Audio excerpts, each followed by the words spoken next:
महाराष्ट्र की भूमि पर राज्य के उप मुख्यमंत्री एकनाथ शिंदे द्वारा जय गुजरात का नारा लगाने पर विरोधियों ने आक्रामक रुख अपनाया है। कांग्रेस के वरिष्ठ नेता नाना पटोले ने इसे असंवैधानिक करार दिया और कहा कि यह महाराष्ट्र का अपमान है। उप मुख्यमंत्री इसे लेकर माफी मांगे।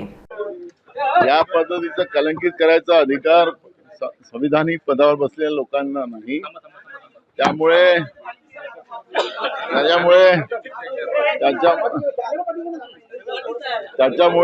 या सगळ्या परिस्थितीमध्ये अशा पद्धतीचं वक्तव्य करणं आणि ते महाराष्ट्राच्या भूमीवर करणं, गुजराती नेत्यांना खुश करण्यासाठी या पद्धतीचं वक्तव्य करणं हे बरोबर नाही। खऱ्या अर्थानं वॉशिंग मशीन जे गुजरातमधून हे स्वच्छ झालेले आहेत त्याचा असर अजूनही संपलेला नाही आणि त्याच्यामुळे त्यांना ते म्हणावं लागतं आहे। पण या पद्धतीचं राज्याच्या उपमुख्यमंत्र्यांनी दबावात राहून महाराष्ट्राचा अपमान करणं हे बरोबर नाही, त्याचा आम्ही निषेध करतो। तुम्हाला मग एकीकडे मराठी भाषा सांगायचं, एकीकडे गुजरात्यांना खुश करायचं, उद्या म्हणतील की उद्या पाकिस्तानला खुश करायचं तर जय पाकिस्तानी म्हणतील काय? हे असं होऊ शकत नाही।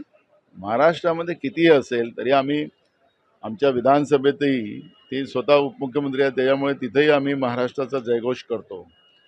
आणि आम्हाला आमचे अधिकार संविधानाने दिलेले आहेत की कोणाच्या दबावामध्ये येऊन या पद्धतीचं राज्याच्या उपमुख्यमंत्र्यांनी असं वक्तव्य करणे हे बरोबर नाही।